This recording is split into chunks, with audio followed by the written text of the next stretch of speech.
very excited to be here. I'm also extremely nervous to be here.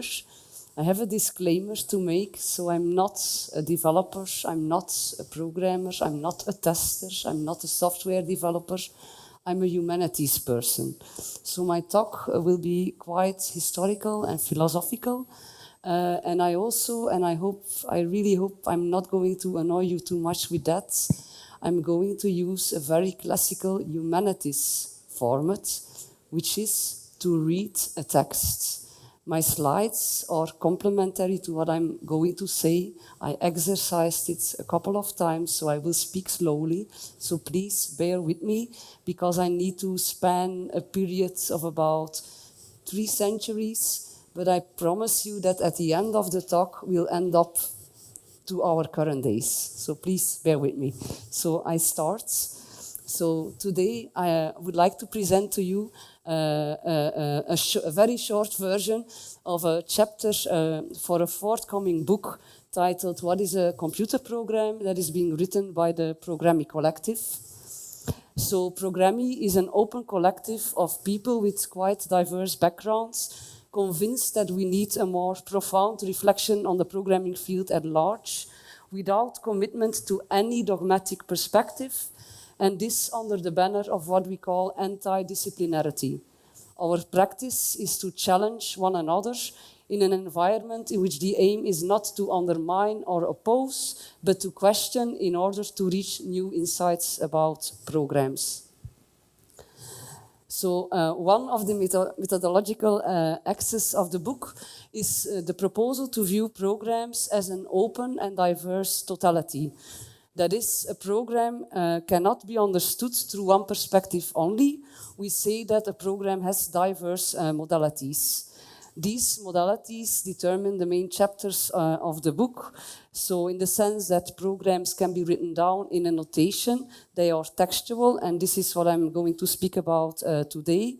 To the extent that programs can be viewed as abstract objects, they are formal, in the sense that programs are stored and executed on a computing device. Programs are physical, and to the extent that programs are made, shared, and used in our human worlds, they are socio-technical. So the diagram on the slide prompts us to explore the dynamic and evolving relation between the different modalities. And as can be seen from that diagram, each node representing one of the modalities is in a relation to each of the other nodes. Because of the dynamics, I know it's a little bit abstract, so sorry about that. Because of the dynamics that develops between the different modalities, the meaning of programs and their relations to humans may constantly shift and can never be precisely located. As such, the diagram does not ever achieve a closure, and therefore does not provide a static structure in which those meanings can be fixed once and for all. Instead, it sketches a space in which the open and diverse totality of programs can come to the fore, escaping any attempt that tries to reduce the question, what is a computer program, to conventional answers. So, let me now turn to the presentation of the modality, the notational modality. So the main argument I would like to make is that, is this sound okay or not okay? So the main argument I would like to make is that there is no escape to the multiplicity of programming notations, unless we want to give up on real programming and accept the losses that would come with such an option. In order to make that argument, we need to have a firmer grip on what it means to program. Is pressing a sequence of buttons to control a floor turtle programming? Or how about using natural language to specify our desired programs? To answer these questions, we need to be a bit more liberal about our notion of notation. A traditional view is that notations are a textual interface between a programmer, the expert user, and a machine. One then writes a program in some programming language, for instance, Python or Rust, but such view cannot help us if we want to differentiate between a user programming through a notation or one who is merely interacting with the machine. To tackle that problem, we developed the notion of notational programmability. It allows us to make a continuous and finer-grained differentiation between different notations, including the less conventional ones. Central to that notion is that the notation's programmability is deeply connected to its ability to express new so-called operational meanings, which are enabled through a notation that results, it's a long sentence, from a process of negotiating between a different number of trade-offs, such as programming efficiency or user-friendliness. And I will extend this now. So the argument is developed in two parts. First, I establish the notion of notational programmability, and this will allow me to introduce the metaphor of Pandora's box of notations to support in the second part of the talk that any successful attempt at trying to stop the never-ending need for new notations to solve all kinds of problems would be the true curse.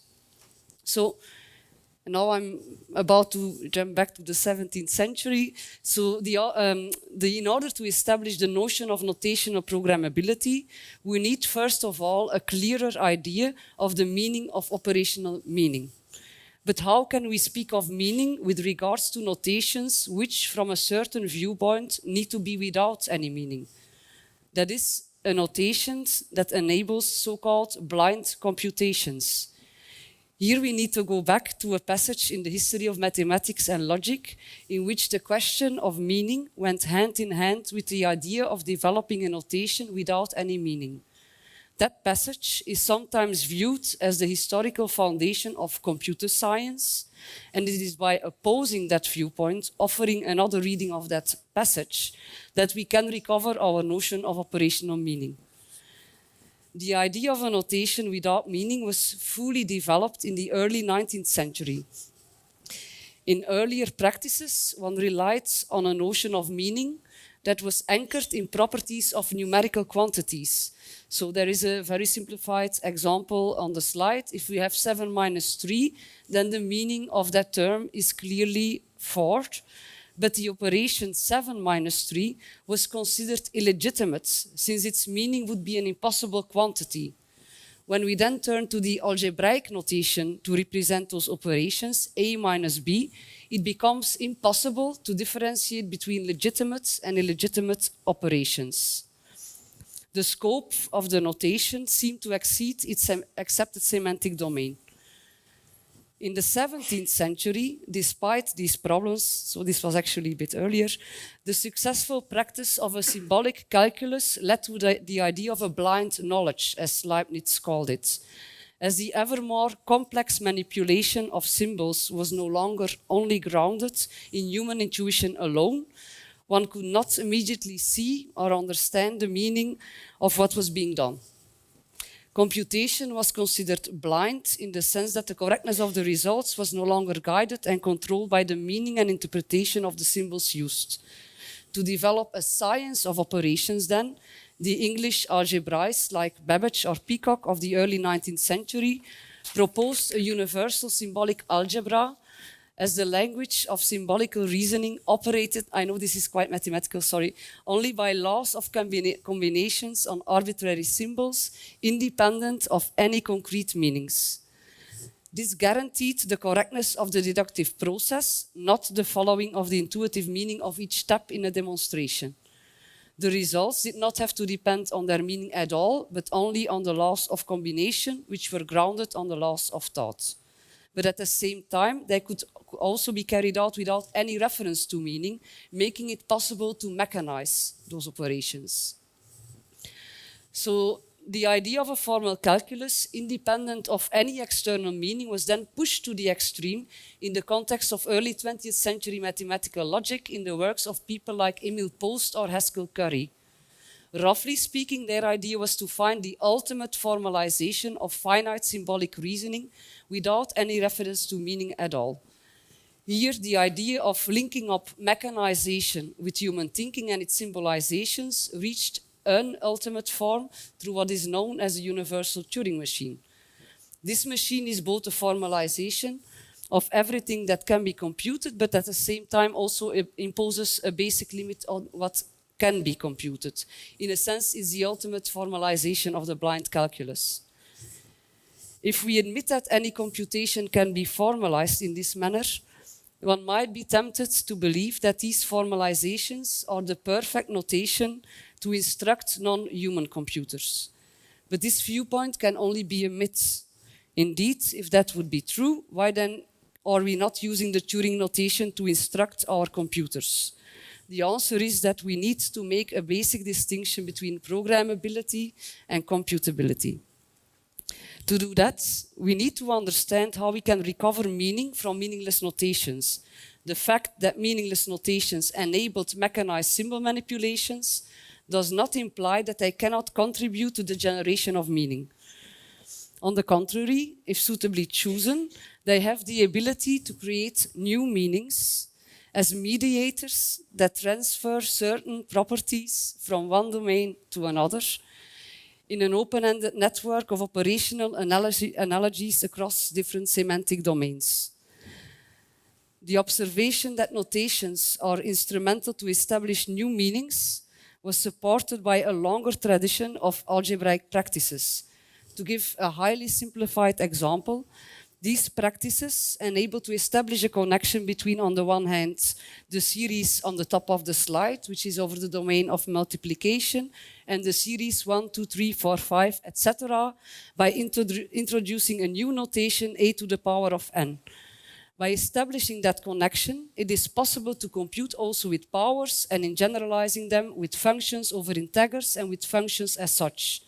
The notation thus becomes the instrument that enables to establish certain analogies to become operational. They accompany a transfer of properties.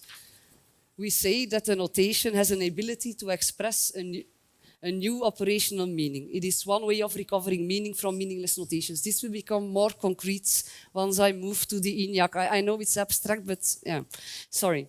So please stay with me for a while.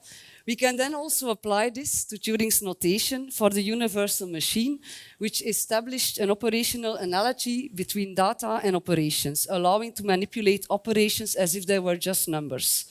By consequence, the manipulation of symbols gets as blind as it can get, and the operational meanings one could express in that manner becomes nearly unlimited in the sense that it could carry out any kind of computational operation. Within the realm of pure symbol manipulation, the operationalization of symbolizations becomes the basic key to an understanding of how notations for blind symbol manipulation can gain a new meaning through their use. But that meaning is found in the ideal world of metamathematics. As we argue here, this does not suffice for our notion of notational programmability. Once true programming happens, that is when we move to real machines and real humans, then the purpose and concern of employing notations as well as the effect of developing and deploying them flips. Rather than getting as blind as possible, the concerns are that programs will halt and the purpose is to gain insight and control of the machine's behavior and to be comprehensible by and to the user. The program, by means of its notation, relates the user to the effectiveness of the computation set to work. By exploring this relation of the human and the machine as enabled by a notation, new meaning is created as it operationally connects different domains in much the same way as was introduced earlier. The effect, however, to act on the real world or to impose new laws on things is fundamentally different. It is here where we can start to see why such things as a universal Turing machine can never suffice as a notation to program real machines to serve real humans. The fundamental difference between human computers and the machines that were originally built to mimic them requires a different approach.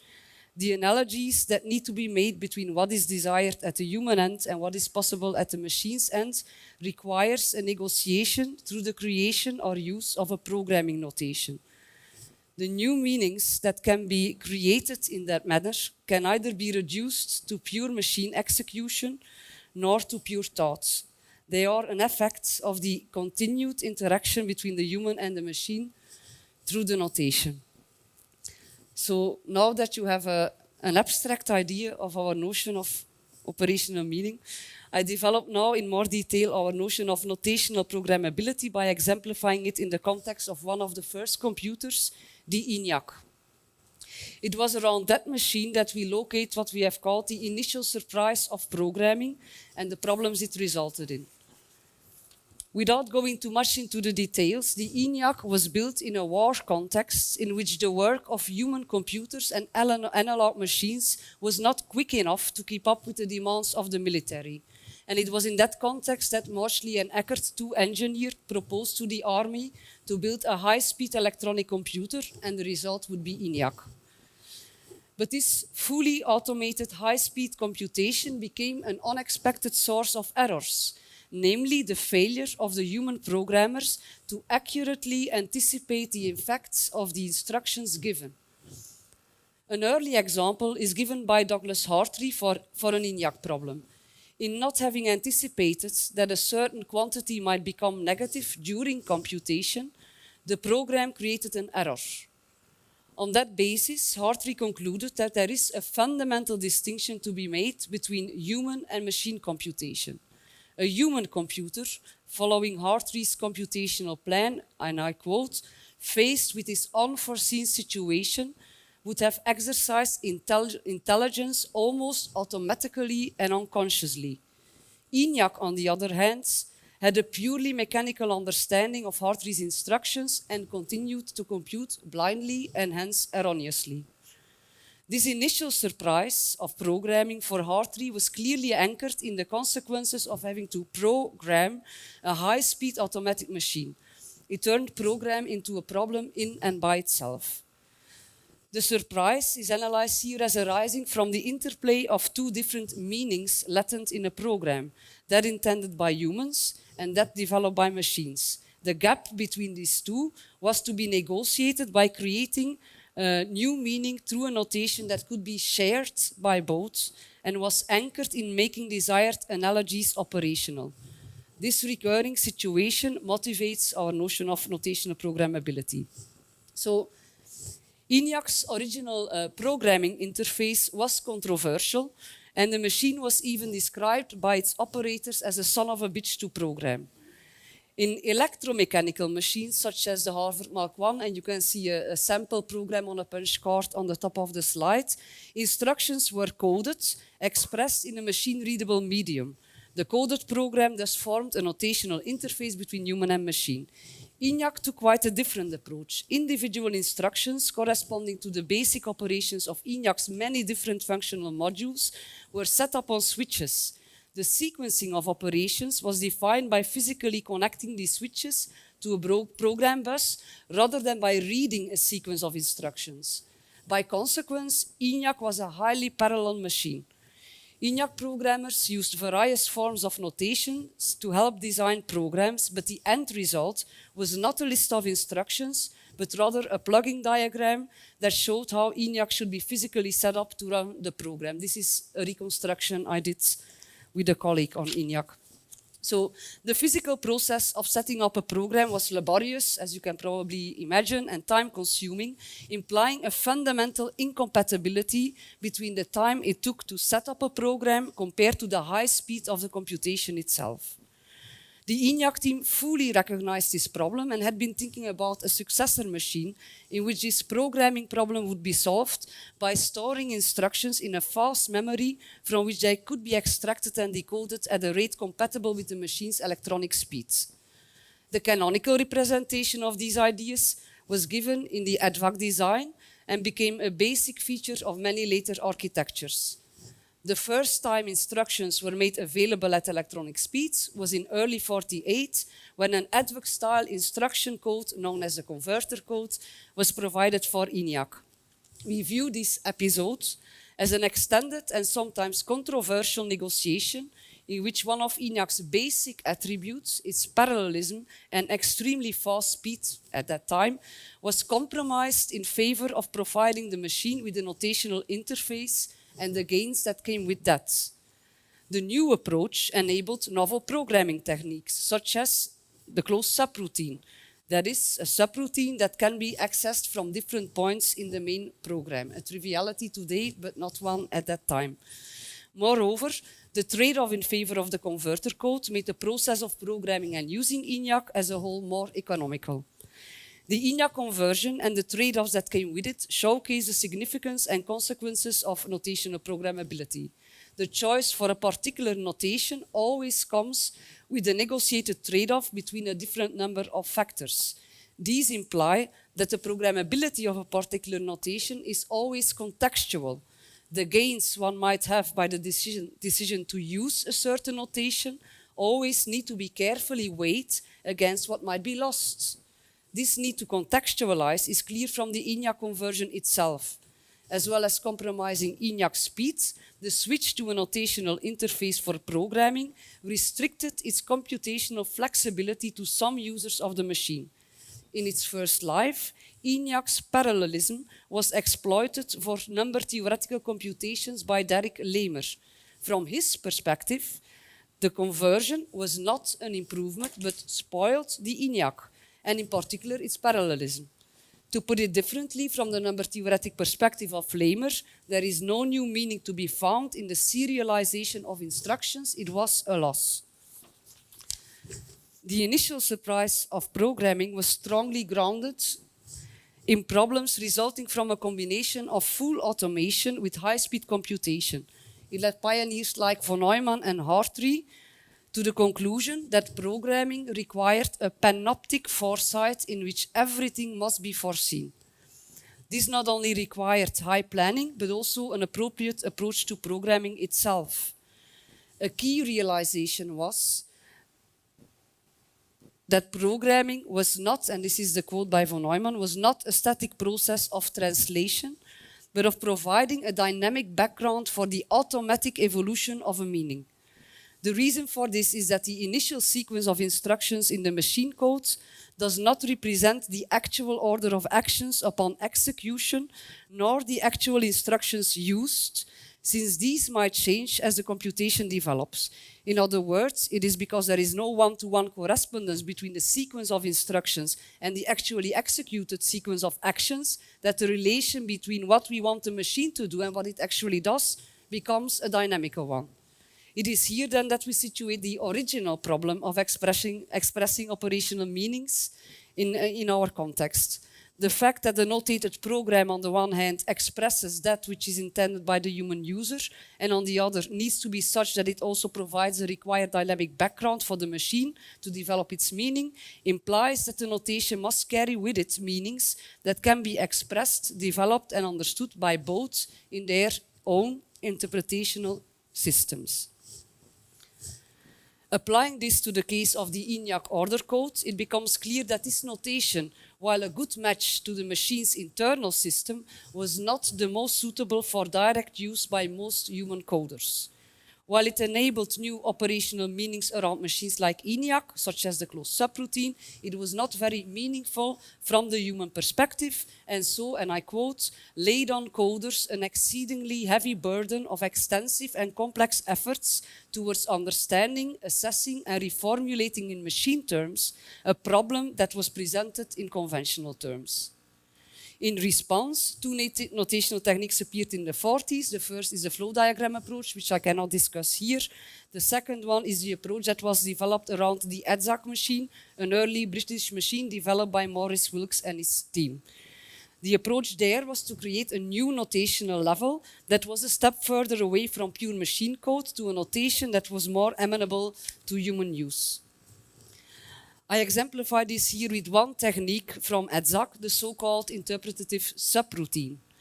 These enable the programmer to write a whole or part of his program in an order code which may be quite different from the basic order code of the machine. The order code used in those routines do not enter the control circuit of the machine, but are extracted from the program one by one by the interpretive subroutine, which examines them and carries out the appropriate operations. I know, for you probably this all sounds like very trivial stuff, but this is the history, right? So it was really a discovery that I could actually do this. It was not a triviality at the time. This technique affects notational programmability by providing a notation that can be understood and interpreted by the machine, but also relieve the human programmer of a number of complications. In that way, they enabled new meanings, such as the notation for computation with complex numbers, which I think is on the slide up there, and indirect addressing. But as before, switching to other notational system always comes with a number of trade-offs. It has a cost. In this case, the gain in speed on the programming side resulted in a decreased efficiency of program execution, and so the recommendation was to use these kind of subroutines only for very small problems, because otherwise, it was just not useful.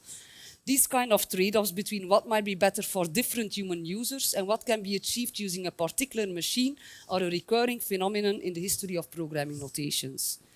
As shown, early attempts at bridging the gap between what a machine can do and what humans want it to do resulted in particular approaches to solve programming problems.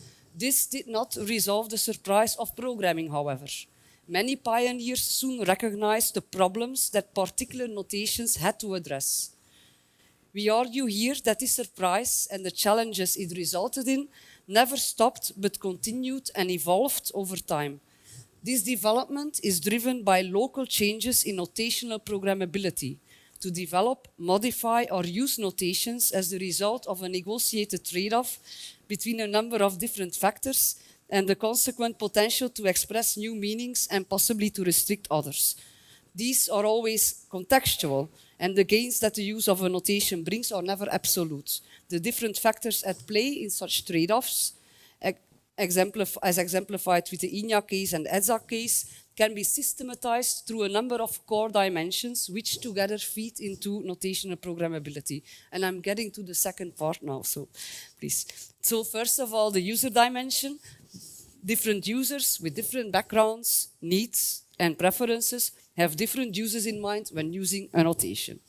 This dimension not only relates to the domain of use, but also involves such things as convenience, the ability of a notation to be reused and modified by other humans, or the comprehensibility of a notation. Second, the efficiency dimension. Different notations might result in a loss of or gain in efficiency at the machine's end or at the user's or programmer's end. Thirdly, the control dimension. Different notation result in different levels of control over the machine and the human user. Some notations are better suited as a means to avoid errors. Think, for instance, of Rust. So these three interrelated dimensions are historical. Or to put it differently, the variety and depth of programming problems, one might see them as curses, occurs as a function of a historically developing trade-off between efficiency, use, and control. The introduction of our choice for a notation is then a local solution to one or more of such curses, determined by the particular configuration of the different core dimension and the weight one assigns to them locally. How much time have I been speaking already, if I may ask? Has anyone an idea? Because I timed 30 minutes? Okay. So, that's clearly the manner in which these dimensions are weighed and balanced against one another contribute to a notation's ability to explore and express operational meanings. The contextual and historical nature of this negotiating process across these core dimensions and the gains and losses that come with it resulted in an ever-increasing number of different notations. A frequently used metaphor in programming circles to refer to this multiplication of notations is that of the Tower of Babel and its common interpretation that God punished humankind by breaking up its unity of language to prevent cooperation. We introduce instead the myth of Pandora's box, because Prometheus stole fire, a symbol of technology, from the gods to give it to humankind. The gods punished us by sending Pandora, the curious one, with a box which she should never open. She was too curious though, opened it and sent all kinds of curses upon us. And when seeing what happened, Pandora hastened to close the box and could keep one thing closed up, hope. So we propose to turn this myth around, to use it as a metaphor to argue that what might be seen as curses is in fact a blessing and is anchored in notational programmability. That is, there is no escaping to the multiplication of notations unless we give up on our ability to explore new meanings and so, as we say here, to give up on programming altogether. What appears then as a curse is in fact a blessing, which we should accept as a gift from the gods rather than a punishment. The hope of locking up those apparent curses would be the true curse if successful. It would give the control over the technology back to the gods. So in the second and much shorter part of this talk, I look at a number of cases from the history of programming, finally, sorry, it took a while, which can be seen as attempts to achieve an improved, if not ultimate notation, anchored in a renegotiation between the different dimensions that result in new paths for exploring operational meanings and closing off others. Of course, I cannot give a full analysis of each of these notations. I just want to make the general argument. I start with automatic programming, which is, generally speaking, the idea to automate programming itself. This idea has emerged repeatedly throughout the history of programming and takes different forms that correspond to changing expectations of the computer user. But its point of origin is really, well, in the late 40s and early 50s, the use base for computers diversified, and with it, the need for other types of programs and more programmers. The need for automatic programming in this context was clear. If a notation was more suitable to the domain in which a program was supposed to be used, then perhaps the specialist programmer would no longer be needed and the user could become the programmer. Yeah, I'm skipping something. One key insight was that aspects of human coding processes could themselves be programmed, thus establishing an operational analogy between the human so-called clerical processes and the procedure-like working of a machine, an analogy that was mediated through a notational system that supported this analogy to become operational. Automatic programming systems made it possible to come up with notations that fitted different purposes. Already in the 50s, this led to an explosion of notations, which was seen as a major problem to be controlled. It was deepened by the fact that these systems were specific to particular machines, making it very hard to share programs across different systems.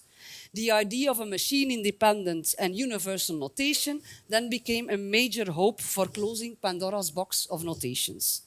Algol and COBOL are two well-known notations that appeared in the 50s and aimed to be universal for a particular use. But both of these were still quite user-specific. A natural extension of this ideal was a notation that could be general in its purpose, one that could be used by any user going from novices to systems programmers. This would bring obvious benefits. Users need learn only one notation, only one compiler would need to be maintained, and programs could be easily shared.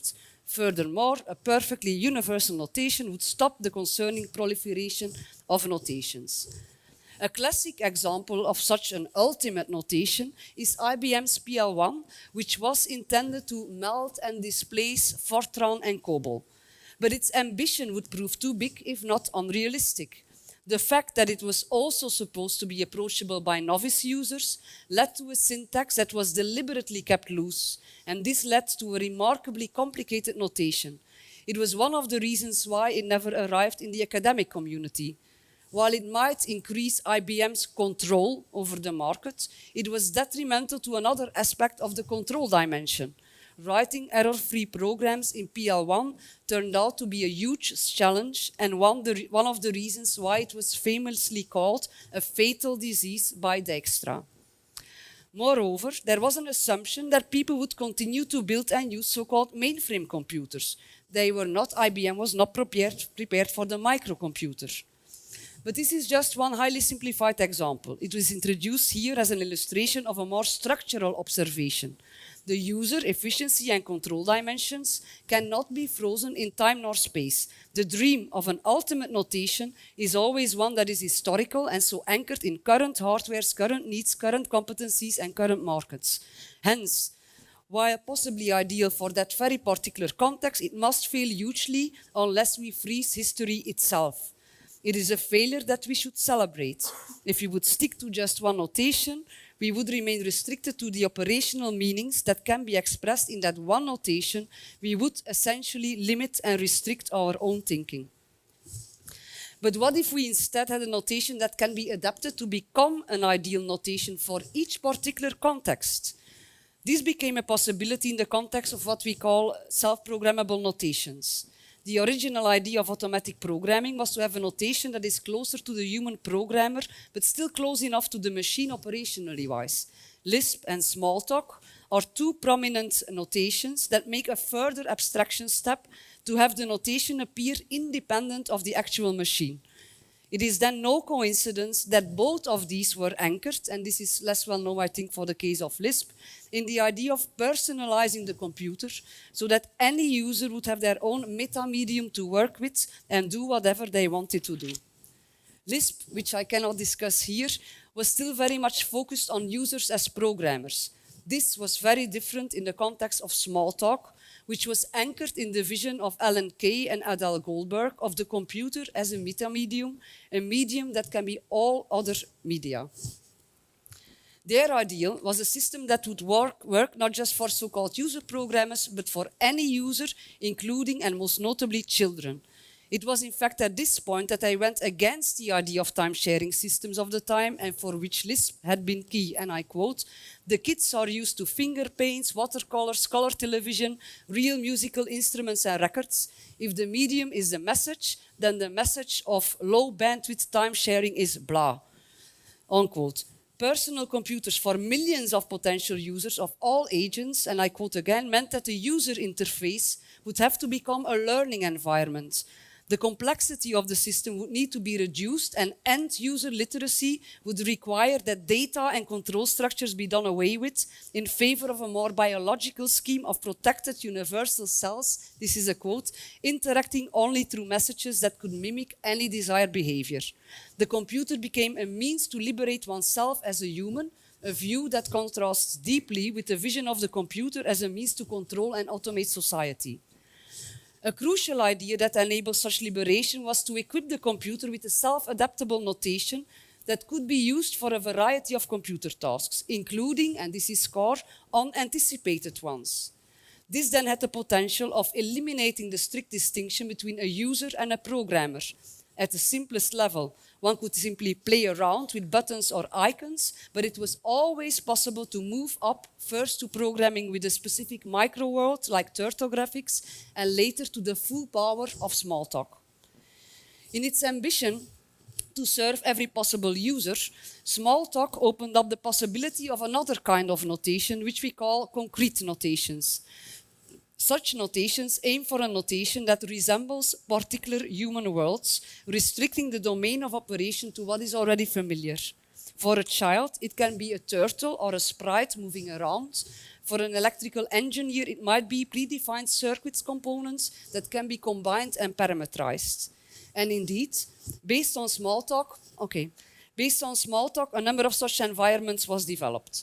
However, many concrete programming notations, which first appeared as Smalltalk experiments or were inspired by it, were turned into stand-alone systems. These kind of concrete notations, in being close to the live world of particular users, are by definition also limited in their use. In being so close to the familiar, they are hard to use if I want to explore the unfamiliar. Such concrete notations remove the underlying foundation that made them historically possible. Sorry, I skipped. The ideal of personal computing as promoted by Kay and Goldberg then steadily evolved into another kind of personal computing. It is one that focused only on concrete notations for so-called end users to exclude them from truly personalizing those notations to their own needs by restricting their programmability. It was the time when personalization steadily evolved towards customization through parameterization. Here then we see how we move from ENIAC, whose original programmability was foremost low compared to the reworked ENIAC, towards a notational paradigm in which programmability has been heavily restricted under the banner of having something that is supposed to be immediately intuitive for all. In both situations, one can maintain that programming is somehow still happening when using the notation, but in both, the shared operational meanings that can be expressed are heavily restricted by the systems supporting them. The consequences are clear. just as a focus only on the machine heavily restricted most people in their use of the machine, a focus only on having something that has to be intuitive for all has steadily resulted in a control structure which separated end from expert user and an inability of the end user to do anything else but exploring and exploiting what are essentially predefined operational meanings. I'm now going to the end. I would now like to return briefly to automatic programming to move towards a conclusion. Since the 50s, the idea of automating the programmer has reoccurred time and again in the history and industry of programming. Think, for instance, of the relatively recent popularity of low and no coding frameworks focused on the so-called citizen developer. The result has not been the end of programming, but more often than not the creation of a new division of labor and knowledge between the real developers and the others. Today, yet another pronouncement has been made about the end of programming. There is a hope and a promise that systems like ChatGPT will one day reduce programming to prompt engineering. We are told that the new programmers will only have to specify in human terms what they need, and the system will return to them the desired solution. Besides the many societal risks that these systems bring, there are I will only ask one basic question we can raise here in terms of the notion of notational programmability. It's a question of desirability. The other one was a question of feasibility. If one day developers and programmers would be reduced to end users too, then the true curse of Pandora's box of notations would be launched upon us. Given that such systems have no real means to explain to us what they throw at us, our ultimate notation might become what we always knew, our own natural language. But such notation would be unable to provide for the creation of any new shared operational meanings. We would remain locked up in our own language, no longer having a notation that allows to negotiate meanings between two distinct semantic domains, that of the machine and that of the human world. In the meantime, we would give control not so much to these technologies, but to the businesses that call themselves open, but decided to close everything up. Being locked up in our own language, we would no longer have an ability to actually change the system, but merely enable and feed it. There is then a basic difference to be drawn in such context of automatic programming for a user, whether you are entitled to enact a law or whether you are entitled to change the law. Notational programmability, I hope to have shown to some extent, is oriented towards the latter. If the hope of fully automated programming would ever be fulfilled, then we would give up on that ability. It is then the only curse that should forever remain locked up inside of Pandora's box. Now, it is my personal conviction that in the current discourse, more work should be done in exploring that path, rather than being impressed and jump on the next bandwagon or just to panic about the consequences without going to the core of the problem. We should dare to be more outspoken and insist that programmability cannot and should never be given up to become a human right for all. It requires an effort from all users, including developers, I believe, to become more literate about programs and their histories. Making that effort is the price we must pay if we want to program rather than being programmed. It is the price we must pay if we want to change the laws. Thank you and sorry for the delay. Thank you.